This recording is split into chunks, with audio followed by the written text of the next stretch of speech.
AP అప్పులపై చట్టసభ సాక్షిగా చంద్రబాబు సర్కారు అబద్ధాలు మరోసారి బట్టబయలాయి. వైఎస్ఆర్సీపీ హయాంలో చేసిన అప్పులు 14 లక్షల కోట్లు, 10 లక్షల కోట్లు అంటూ నోటికొచ్చినట్లు పదే పదే నిస్సిగ్గుగా ఎల్లో బ్యాచ్ చేసిన ఆరోపణల్లో ఏమాత్రం నిజం లేదని అసెంబ్లీ సాక్షిగా స్వయంగా ఒప్పుకుంది కూటమి ప్రభుత్వం. వైఎస్ఆర్సీపీ ప్రభుత్వం 5 ఏళ్లలో చేసిన మొత్తం అప్పులు 3 లక్షల కోట్లు మాత్రమేనని ఆర్థిక మంత్రి పయ్యావుల కేశవ్ అసెంబ్లీలో లిఖితపూర్వకంగా నిజం ఒప్పుకున్నారు. రాష్ట్ర అప్పులపై టీడీపీ చేసింది తప్పుడు ప్రచారమని మరోసారి తేలిపోయింది. వైఎస్ఆర్సీపీ హయాంలో చేసిన అప్పులు కేవలం 3,70,897 కోట్లేనని కూటమి ప్రభుత్వం ఒప్పుకుంది. 2019లో వైఎస్ఆర్సీపీ అధికారంలోకి రాకముందు నాడు టీడీపీ సర్కార్ దిగిపోయే నాటికి రాష్ట్రం మొత్తం అప్పులు 3,06,952 కోట్లు అని కూటమి ప్రభుత్వం సభ సాక్షిగా ప్రకటించడం గమనార్హం.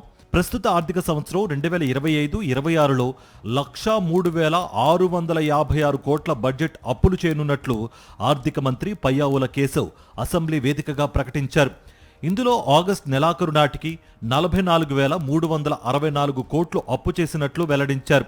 వైఎస్ఆర్సీపీ సభ్యులు అడిగిన ప్రశ్నకు మంత్రి కేశవ్ సమాధానమిచ్చారు. ఇక వైఎస్ఆర్సీపీ ప్రభుత్వం దిగిపోయే నాటికి అంటే 2024 జూన్ 12 నాటికి బడ్జెట్ అప్పులు ప్రభుత్వ గ్యారంటీతో వివిధ ప్రభుత్వ రంగ సంస్థల అప్పులు కలిపి మొత్తం 6,77,849 కోట్లు మాత్రమే ఉన్నట్లు మంత్రి కేశవ్ తన సమాధానంలో వెల్లడించారు.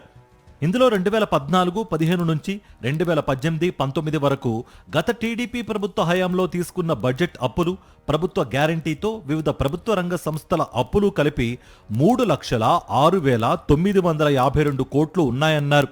ఆ తర్వాత వైఎస్ఆర్సీపీ ప్రభుత్వం బడ్జెట్తో పాటు గ్యారంటీతో కలిపి 3,70,897 కోట్లు మాత్రమే అప్పులు చేసిందని ఆర్థిక మంత్రి కేశవ్ లిఖితపూర్వక సమాధానంలో స్పష్టం చేశారు.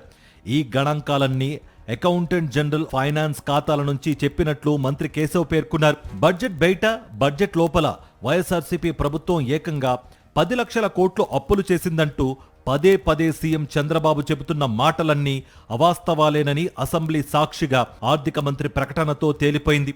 ఇదిలా ఉంటే ఇప్పటికీ సీఎం చంద్రబాబు అసెంబ్లీలోనూ బయట పదే పదే గత ప్రభుత్వం 10 లక్షల కోట్లు అప్పులు చేసిందంటూ నిస్సిగ్గుగా అబద్ధాలు చెబుతూ ఉండడం, సాక్షాత్తు గవర్నర్తో అబద్ధాలు పలికిస్తుండడం విస్తుగొలుపుతోంది.